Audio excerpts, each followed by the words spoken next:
Hi, I'm Mayor Victoria Woodards. And I'm City Manager Elizabeth Pauley. Welcome back to Inside Tacoma. Elizabeth, I'm really excited to get into our first topic today, and that is renaming, our renaming policy. Because so many people say, what's in a name?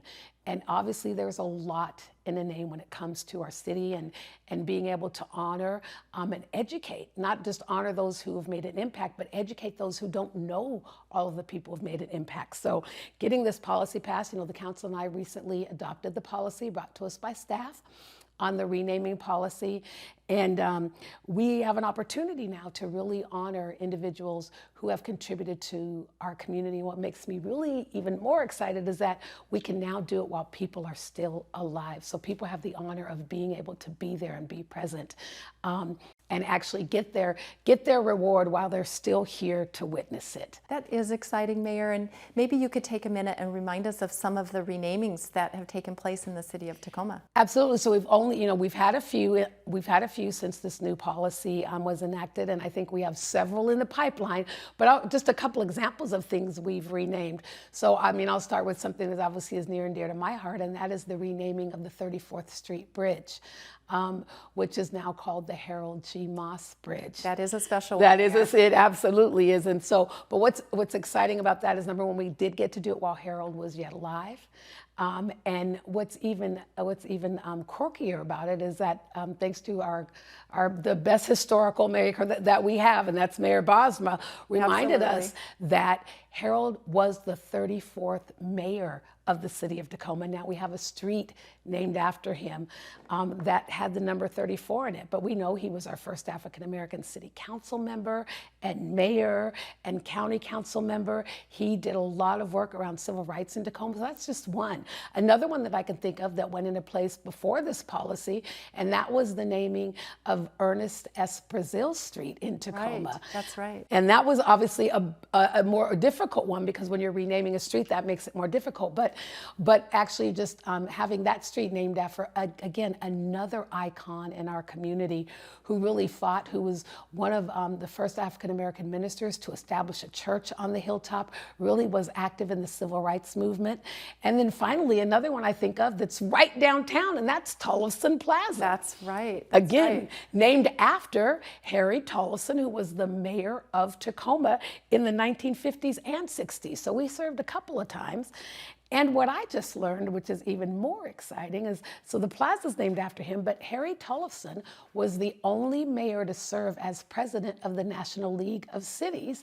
And this November, I will become the second mayor to serve as president of the National League of Cities. So I think it's a great way to honor those who have done incredible work in our community. So Elizabeth, tell me from your perspective, how does this work? Well, first of all, Mayor, before I get to that, I've got to agree with you, and not with Juliet or Shakespeare. I think there is so much in a name. Names really hold deep personal, familial, cultural, and historical meaning. Absolutely. Right? And you've given some great examples of that. But there are things on the impact side that we need to think about as we look at renamings. Yeah. And the policy really takes those things into account. So what I mean by that is there's a level of effort and cost when you go through a renaming. So when you're renaming a street, you have to look at all of the impacts of changes to address, whether it's to a business or a resident. There's a time and cost element. It's also super important for our first responders to get all that address change, as well as with the auditor and with the postmaster, and all of those kind of logistical pieces come into play when we talk about a renaming.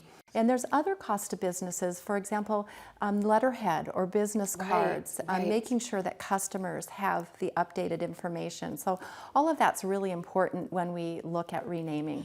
So Elizabeth, so then what's great about this policy? I think we've made it just a little bit easier for people to do that without, the ability to honor without having to have that greatest, that kind of impact. Yeah, the impact. So talk a little bit. How have we made it easier?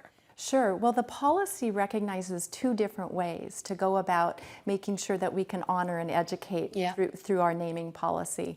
And the first that I mentioned is actually renaming, so that's the official or legal name. Okay. But the second and more easier approach is really what we call a secondary honorary name. So that's where the legal name of the street would stay the same. Right. And what would happen is there would be a second sign in a different color. In this case, we're looking at brown as that color. Yeah. That calls out that honorary name. So no one would then have to go through the process of changing their address and wouldn't cause confusion, but it would be that opportunity to, again, to both honor and educate. Yeah. So the policy contemplates both, and in fact, the policy kind of gives a preference to that secondary naming option so that we can be really mindful of avoiding impacts when possible. And we really encourage focusing renaming in situations where for broad segments, we're actually doing a really comprehensive change to a neighborhood or a street, a full street segment. So, so that's the easier way, is that honorary name. That makes perfect sense to me, and it's still, you still get to see the street sign. But I was thinking about when they renamed MLK and how far that went. You think people buy letterhead not for a week. Although it's a little bit different in these times now, right? Because they probably print it out every day. But you know, you buy letterhead, and when you've had an address for a really long time, there is some sentimental value of that street name. But this allows people to still, you know, for us to still honor people and still people be able to see their name on a particular street. Right. And Mayor, I know that, you know, sometimes other agencies are doing the same thing. Yeah. And do you have some examples to share in terms of what other agencies are doing, like our parks and our schools? Absolutely, because, you know, we've had a couple of schools that have been renamed in Tacoma. So, you know, for instance, Metro Parks in 2021, they voted and renamed Franklin Park to Rosa Franklin Park, to honor Senator Rosa Franklin, who's been, again, a great advocate in our community. She was the first African-American woman to serve as a Washington State senator, so a true hero of mine. But that's one thing. In 2021, there were two school renamings. One, they renamed Jason Lee Middle School to Hilltop Heritage Middle School, and that came, the community called for that change, and they were really, because of where the school is, they were really interested in looking at how we could honor our indigenous people, how we can honor our indigenous community here. And so that's why they changed the name to Hilltop Heritage School. And then also, just yesterday, We were both there. We were both there at what was then Wilson High School, but now Dr. Dolores Silas High. And again, we talked about just how amazing it is with these new policies, the way that we're looking at them, to rename, to make these taking these renaming opportunities while people are still alive. And I was honored to be there with Dr. Silas in June of 2021 when they renamed the school. Unfortunately, several weeks later, Dr. Silas passed away, but she was here and got to see the school being renamed after her. So I'm really excited about our policy that we can actually now name facilities and streets after people while they're still here. And so fitting for her. Absolutely. Because of her contribution to our community. Absolutely. So, but I know there's for people who are looking, I know that there are, I know that there's a stack already that we're going through for people wanting to put in applications to be able to rename the street. And when we come back, we'll have an opportunity to talk about the Vision Zero Action Plan. We'll be right back.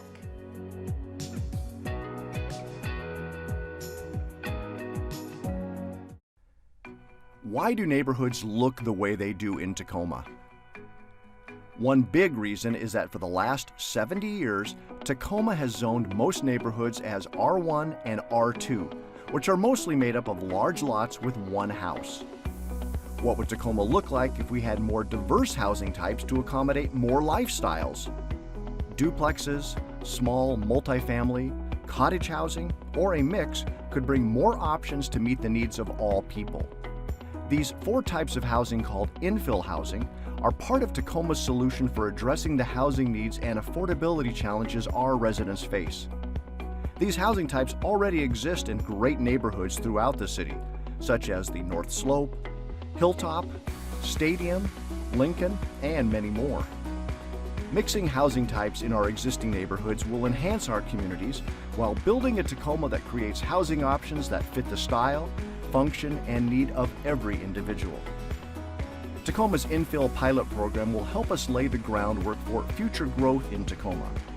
By planning for infill, we can build on what we love about Tacoma and create space for more people and for people to stay in Tacoma through all phases of life. Learn more about Tacoma's infill housing pilot program at cityoftacoma.org/infill.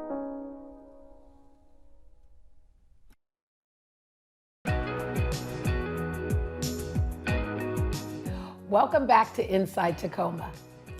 On this month's Inside interview, we're talking with Senior Transportation Planner Carrie Wilhelm about the Vision Zero Action Plan.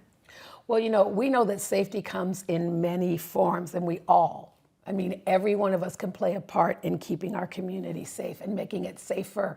So, Carrie, thank you so much for being here today. Looking forward to this conversation with you. Thank you for having me. So, Carrie, let's just dive right in. So in 2020, the City Council passed a resolution committing to joining Vision Zero Action Network. And part of this commitment was to is to abide by Vision Zero's goal to eliminate traffic fatalities and serious injuries in the city by 2035. As you tell us a little bit more about Vision Zero and the safe system approach, I do also want to recognize that former council member Chris Beal was a huge advocate for making this happen, and then really grateful to Councilmember Walker, who has now stepped in and stepped up and helping lead this. But can you tell our listening audience just a little bit more about the program? Yes. So the primary goal of Vision Zero, like you said, is to prevent and then ultimately eliminate fatalities and serious injuries on our streets. And when I say serious injury, it's someone had to go to the hospital. It's an extended hospital stay, and that is a life-altering event. You have your hospital bills, you might now have a disability, you may not be able to work, and so that's why Vision Zero looks at fatalities and serious injuries. So that's the primary goal, is to focus on that. For far too long in the United States, we've looked at these deaths and these injuries on our streets is inevitable. It's just what happens. When you move around our city, somebody might die, and that's just how it is. And Vision Zero says, no, these can be prevented if we take proactive strategies, and we address this as the public health crisis that it is. How we get to Vision Zero is through what's called the Safe Systems approach. So the Safe Systems approach looks at everything, more traffic safety holistically, and that there's these different systems in place that are creating the behaviors, good and bad, that we see out on our streets. Right. One of the safe systems is safe users.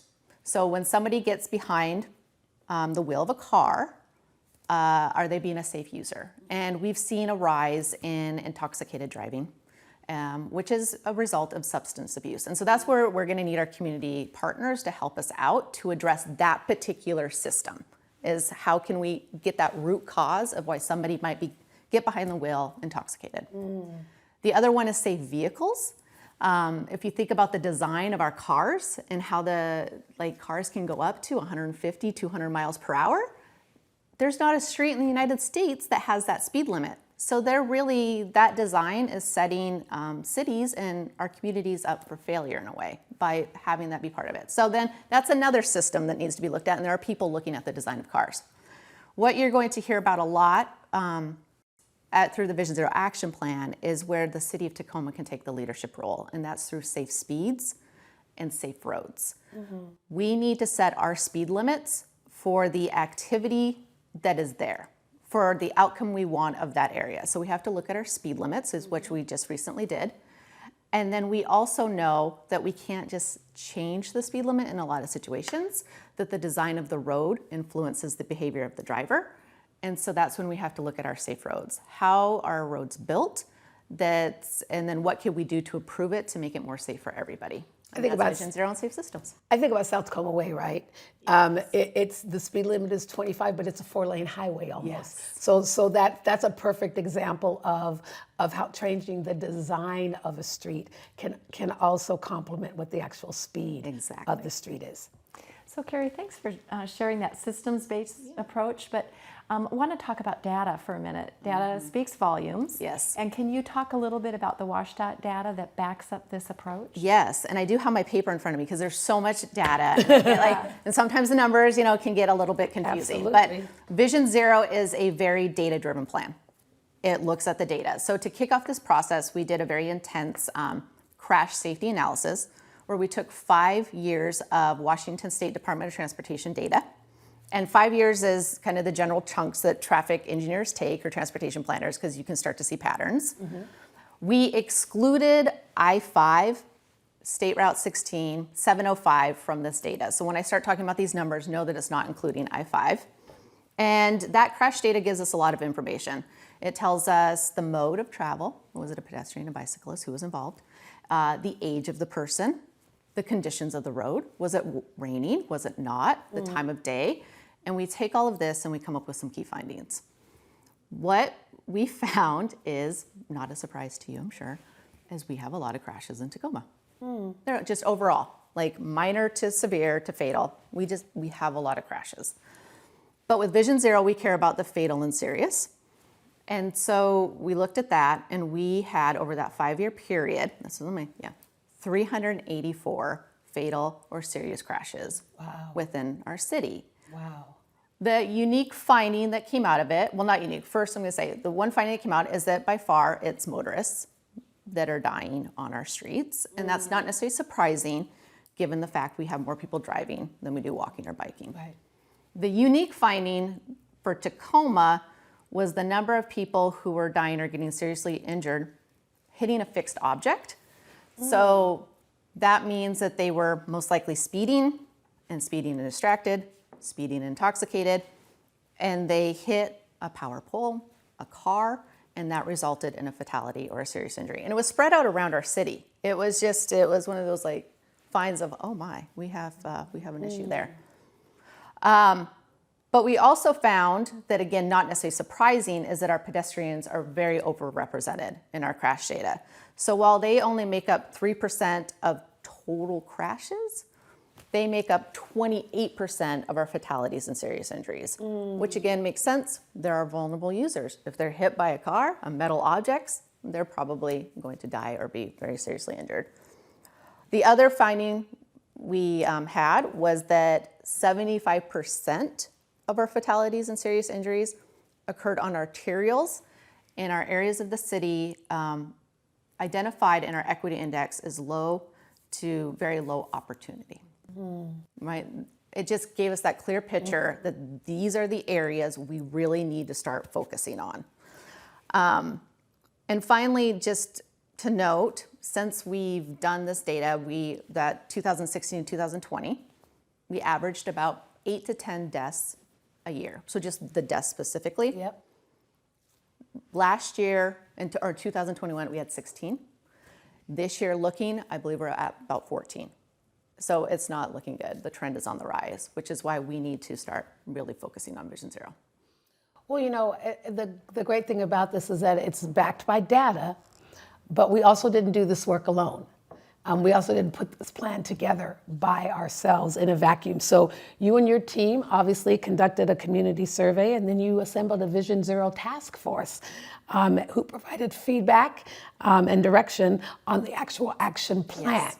So, which is now, it's on our website. Everybody can go out Yep. and review it. But can you talk a little bit about the plan and what it entails? Yeah.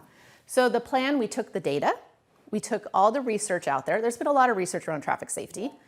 And we came up with 2 types of actions. One, transformative actions. These are the ones that research has shown, if you just were to focus all your time and energy at it, you have a good chance of starting to make that downward trend happen.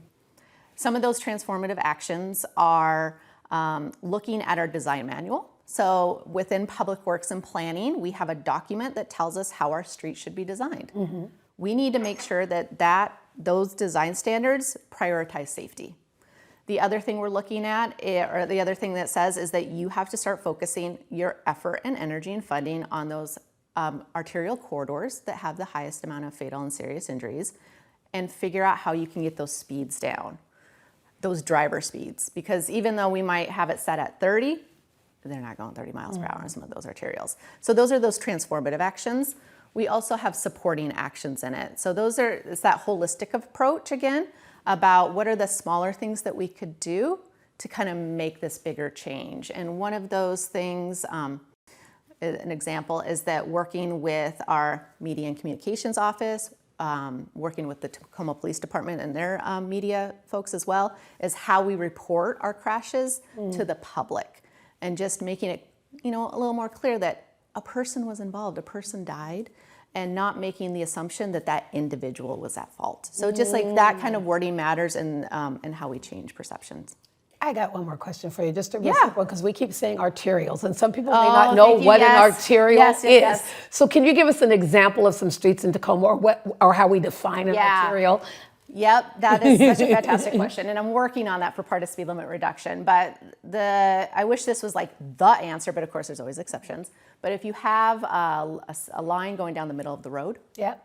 right, a dashed line, it's a good chance it's an arterial. Okay. Right? If it's over 2 lanes, multiple lanes, it's an arterial. Okay. If there's a traffic signal on it, it's an arterial, right? Okay. So you have 6th Avenue, Sprague, Portland, South Tacoma. Yep. Those kind of major roads you think of, 72nd, 38th, those are all arterials. Okay, wonderful. Yeah, no, great question. Thank yeah, you. yeah. Thank you. So Carrie, another thing, the city has a concerted effort throughout all of the systems and all the services we provide to represent and support the diversity of the community that we have.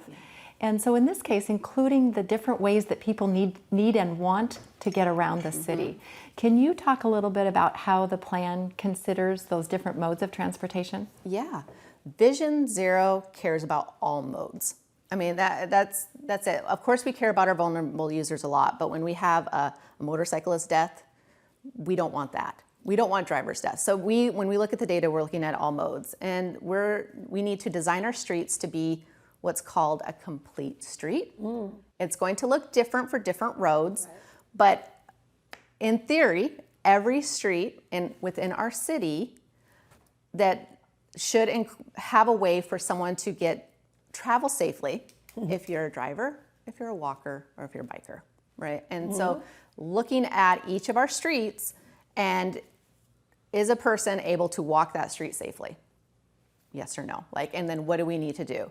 And then if we have a high number of drivers dying on a street, we need to do something about that too. So that's with Vision Zero, we are looking at all modes and seeing how that street design impacts the safety of all those modes. Thank you. I think that's really important for our community. Yeah. Well, so we've talked a lot about eliminating traffic fatalities and serious injury through Vision Zero, but that's just one part of the Vision Zero plan. Can you share some of the additional benefits that will help our community by our adoption of this plan? So imagine we actually reach our Vision Zero goal. We will, right? Yes, of course we will. Of course we We're will. Tacoma. So we reach our Vision Zero goal where we have 0 fatalities or serious injuries. Well, to get there, we've done substantial changes to our built environment. So now we have protected bike lanes, we have a complete sidewalk network, we have enhanced crossings. When you do that, you now have it where children feel more safe going to school. You've helped safe routes to school, right? We're gonna have more walking and biking children going to school. You now have that people might feel more comfortable not driving their car for that 1 mile drive that they would have done before in a car. They're gonna walk or bike. We're helping Climate Action Plan because now we're reducing emissions. Aging in place. We shouldn't have it that somebody maybe who can no longer or should not be driving a car anymore but feels confined to their home because there's no safe way to get out, they can now get out and walk to the park or walk to their neighborhood business district and they can feel safe. So we've helped aging in place. I think to me, really though, the most important thing that we would help is we would make our city an accessible city. So through a lot of my community outreach, I worked with people and met with people with access and functional needs or who had disabilities. And when you hear the stories about how they cannot leave their home because they don't feel safe, so they might have to pay an Uber just to go somewhere, that is not the city we want in Tacoma. Absolutely. We want everybody to be able to live wherever they want, and when they leave their home, they can leave their home, and then they can get there safely. So it helps accessibility as well. Well, and that's the way that you frame that is really important, because I think we've been talking a lot about public safety, and as I alluded to at the top of this segment, safety is more than just first responders, than police and fire.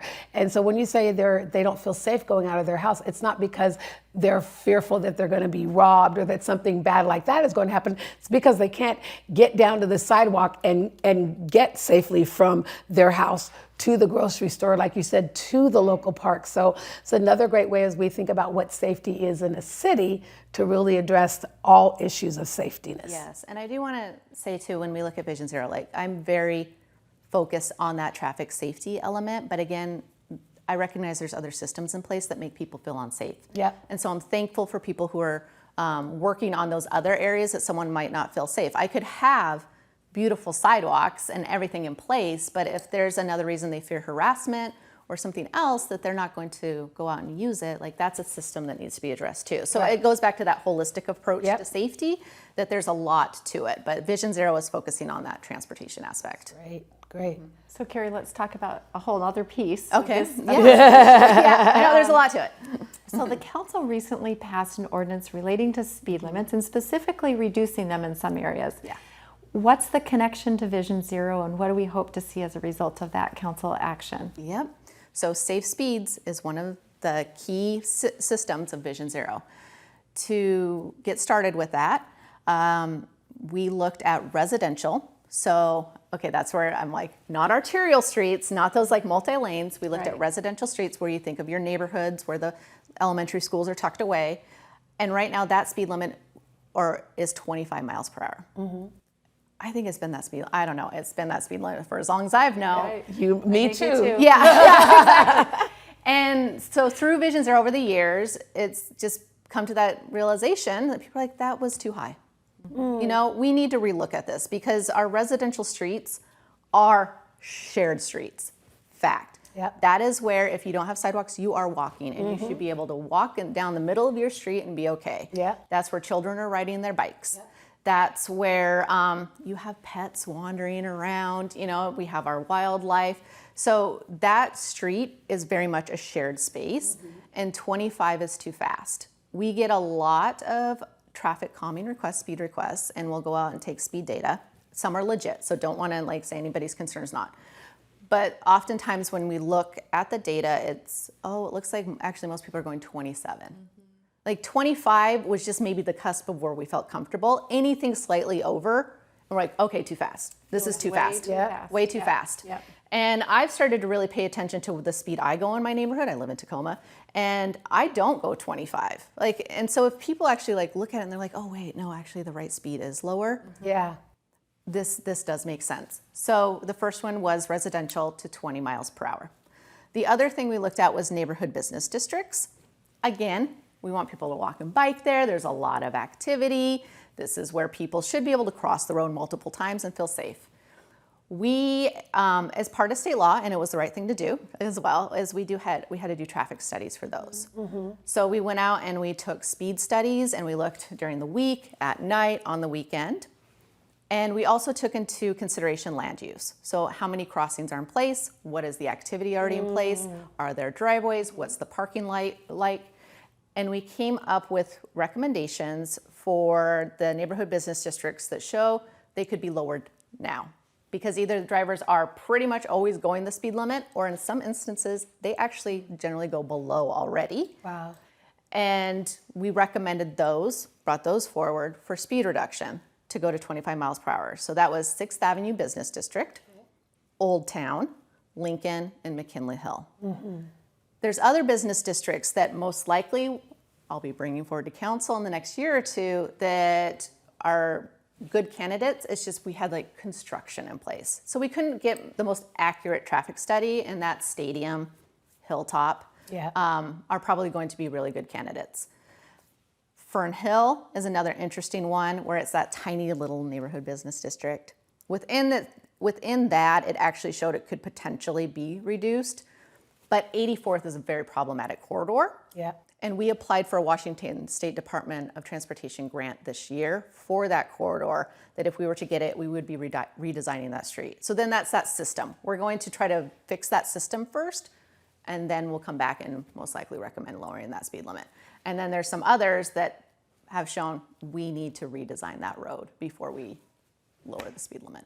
Carrie, can you help with a little clarification and follow up? Like, so when is this already effective? How are people going to know that these new speed limits are in place?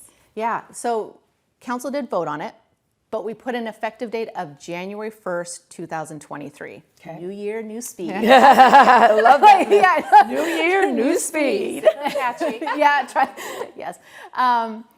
And that's because we need time to make sure we get the information out that we've lowered the speed limit. We need time to prepare to change those signs. So the effective date is January 1st, 2023. And we are now working on all the ways, and there's so many ways, that we need to reach people to let them know that that speed limit changed. And it's, from the basic thing of social media to the fact we have to reach driver's education. So that our new drivers know that when you're in Tacoma, the speeds have changed. And so I will be working with the community quite a bit, more getting help of like, who am I missing? What is a way, can you help me get this out? Because this is really important information that everybody needs to know. Absolutely. So as of January 1, what will be different for people? As of January 1, when you go through a neighborhood, you need to go 20 miles per hour. That will be different. When you enter 6th Avenue, we will have signs up. New signs. There will be new signs, yes. Okay. And we're making sure at the gateways, and we're even working to like enhance them a little bit, to bring more attention to them, that at 6th Avenue, Old Town, McKinley, and Lincoln, you need to go 25 miles per hour when you're in that business district. And again, we'll have the signs up. Yeah. And often when you do, or when you change a new speed limit, there's like an orange flag even, for a while on it so to people really know. draw attention to it. So that will be in place as well. This area has changed. This area has changed. So that will be it. And then hopefully, the hope is things will get a little bit calmer. But we know there's work to do. And what about enforcement? Enforcement. So ultimately, the goal of Vision Zero is that we have self-enforcing roads, right? And when we looked at these areas, they were, for the most part, already self-enforcing. 6th Avenue Business District, there's so much going on. There's a lot of crossings. When people entered that area, they just subconsciously are like, oh, I need to slow down. That's a self-enforcing road. And we want that. And we want that. Right. Yes, that's what we want. So that's the goal, is that, because then that behavior is controlled 24/7, right? Where, when enforcement's out as an individual person, they can be there for an hour, but they have to go, right? But a self-enforcing road is always there, and it's changing that behavior all the time. But I am working closely with the Tacoma Police Department about this, and they are in support of it because they recognize that we need to do proactive solutions. Right? That we need to, support them. There's a lot going on. And so we have to do proactive, and that's Vision Zero. Right. And that's this work. When the speed does get reduced on January 1st, there will be a grace period. Again, because the police department understands we need to make sure that information gets out. Yeah. Okay, and so there will be an education time, and we're working on that together when that, when that might end. And then enforcement will, again, they will enforce the laws that we have in place. But there will not be additional traffic patrols in place as part of the speed limit reduction. They will continue focusing their efforts on those high risk networks or those arterials that we have our fatalities and serious injuries. And that is in alignment with Vision Zero. That's the areas we need.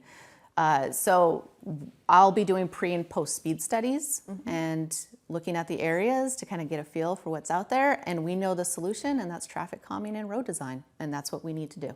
And it's all of us being all in, right? It's all in. Yeah. I'll get to Yep. We all play, it's like, what can I do to make Tacoma safer? You can slow down. Yep. I mean, it's really that simple. So I mean, obviously, we've talked about a lot. And there's a lot going on, and your team has been really busy. But you've also started the Show Some Love, Check Your Speed campaign that's been happening this summer. How is it different than the upcoming speed limit reduction plan? Right. So the Show Some Love, Check Your Speed is kind of, it's getting the word out, raising awareness. Right. That's the awareness campaign, that this is the right thing to do. This is community. More people are actually going the speed limit than not. but check your speed. Maybe you don't know that you're one of the ones that are actually part of the problem. So it's appealing to that, to the heart, essentially. What's going to be happening is a slight shift, is that we need to now be fact-based. It's informative. The speed limit changed. Yep. So you're showing some love, but you're also doing it because now it's the law. Yep. So that's kind of it's that combination, yes, right? Yes. So Carrie, we've talked a lot about, we've talked about show love, we've talked a lot about speeds. And so there's this graphic that's really incredible that talks about why you want to go slow and the difference. I mean, most people think, what 5 miles per hour? What difference does that really make? And so can you talk just a little bit about what studies show? I mean, that was a thing that just blew me away, because I'm like, 5 miles an hour can't make that big of a difference, but it does. It makes such a huge difference. Yes. And when you tell people that, when and like research shows this, Right. and then they come back and all snarky, like, of course it does. I'm like, but then we need to do it. Like, Right. that's why we're lowering the speed limit. So it just makes sense. It's that kinetic force. It's that impact that 5 miles per hour makes a substantial difference. And it makes a difference in your quality as a driver as well, because now it's shown that your visibility increases the slower you go, so you're more aware of what's around you. Yeah. And then you can act, in time, because if you're going really fast and you jam the brakes, I mean, you're not slowing down in time. But if you're going slower and you hit the brakes, then by the time you get to that person, hopefully now you're really slow, and then you have a minor or nothing. Like, that's what we're trying to get for Vision Zero. So, and even the graphic that I was on the screen, or is still on the screen. Right, exactly. That graphic is for an average male build being hit by an average car, right? So they're saying, like, this is actually kind of the best case scenario speed situation. This isn't our larger trucks hitting a child, right? That's when that graphic is even worse. So Carrie, we're about out of time. Okay. Is there anything else you want to share about Vision Zero before we close out? Just that if anybody wants to sign up for Vision Zero, you go to cityoftacoma.org/Vision Zero, and I can put you on the distribution list. When you hear Vision Zero out there, like projects coming your way, please get involved. We will be looking to the community to learn how best to redesign different streets. So right now, a great one to get involved is the Pacific Avenue sub-area plan that's underway. So that's looking at Pacific Avenue, and we'll be looking at some Vision Zero strategies that we can do through that. And then we also do have the Show Some Love campaign happening, and we have a pledge. So if you go online, I signed my pledge. No, I guess just to put you on the spot, did you sign your pledge yet? I didn't sign my pledge. Okay, so if you don't mind reading the pledge. There you go. We're yes. right here on TV. Right here on TV. It's a good pledge. I mean, I'm not Show putting you on the some spot. love, check your speed for my future, my loved ones, my neighbors, the children at schools across Tacoma, and so many more in our community who I may never meet but share the road with. I, Elizabeth Pauley, pledge to drive at the posted speed limit or lower, and give 100% of my attention when behind the wheel. There we go. There you go, Yes, please Elizabeth. sign Way it. to go. So you can go to cityoftacoma.org/Vision Zero and take the pledge. And just it makes you self-reflect. What part do I play in this public health crisis? I know when I did it, I looked you. at it, and when I'm driving, I'm like, oh wait, I got to be driving the speed limit. It did make me. It made me more aware. It does work. Well, Carrie, thank you so much for being here with us today and sharing all of this important information. When we come back, we'll jump into our final segment today, where we'll answer your questions on Inside Inquiry. We'll be back in just a few minutes.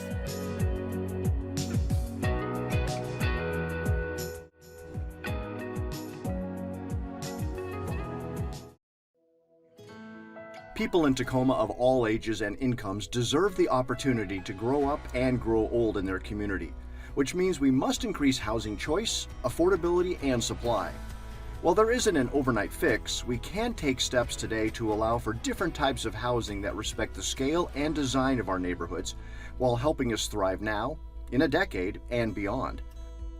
Learn more at cityoftacoma.org/home-in-Tacoma.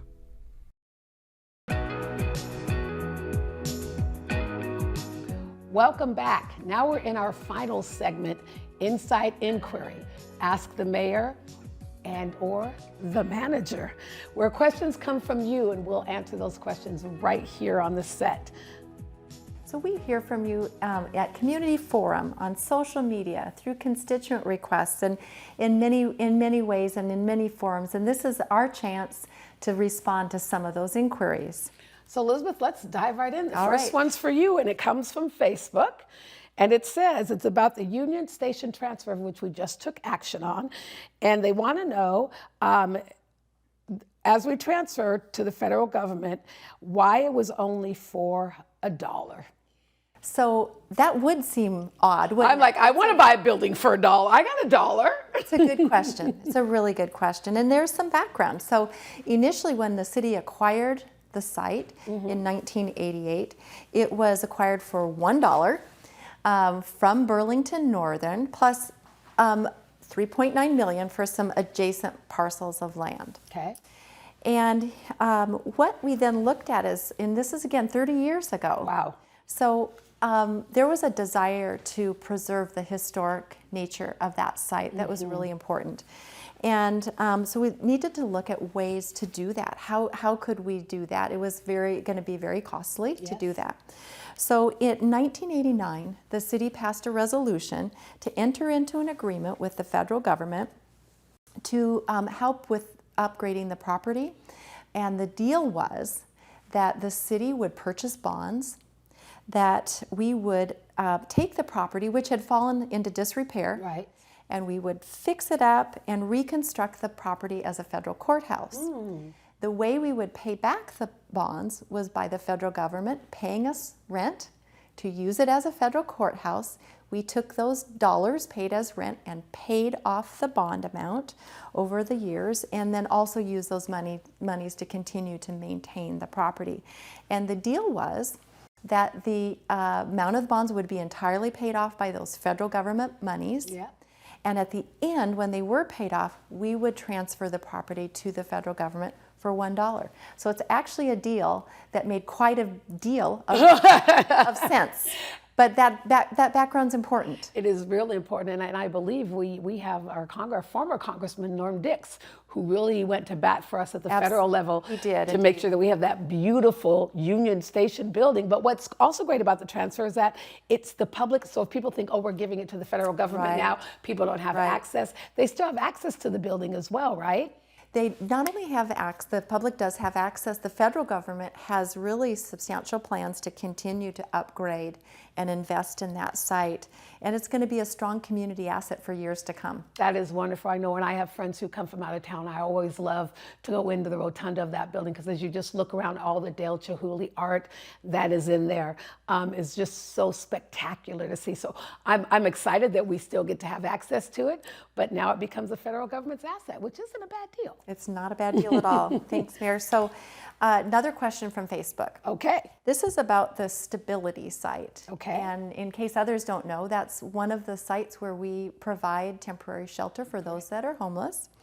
But the specific question was, how many residents have been served through this site, and how many have successfully found housing? And I think there's some follow-up questions as well. Oh, well, so let me give you what I know. And so first of all, let me say that, again, the city does nothing alone. We really believe in collaboration and partnership and do that well. And so thanks to our city partners, Catholic Community Services, they are actually the ones who operate the site. But as you stated, it's a site that's located at 1421 Puyallup Avenue. It's on city-owned property. It was established in 2017 in response to our public health state of emergency on homelessness and the growing number of encampments. I know people say encampments are still growing, and they are, but this is a site that's done really good work. So since 2017, 610 individuals have been through the site. And what's really exciting is that 155 of them have actually found permanent housing. And so it really has been a step towards getting people into permanent housing. And so that's what we know so far. And Mayor, I understand that rate of movement through that site to permanent housing is at par or even beyond some of the national numbers that we see for that. So yes, that's Absolutely. So that's over 25% Right. of the number of individuals who have gone through actually find right, housing. which is the goal. Yep, Yes. absolutely. So the follow-up question, Mayor, is does the stability site allow drug and alcohol use? No.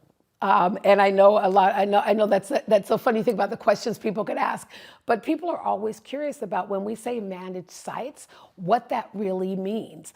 And some of that, because they are managed and because we don't allow drugs and alcohol at most of our sites, that becomes problematic. And that's why some of the people, when we offer them shelter, say no, because we don't yet have enough services to be able to get them into drug or alcohol treatment in order for them to get into one of our shelters. But definitely for the stability site, no drugs, no alcohol. So what happens if somebody does use If they get caught, absolutely. So they can be banned from the site, but it's not just a punitive site. You can get banned, but you also have an opportunity to still live there if you agree to treatment.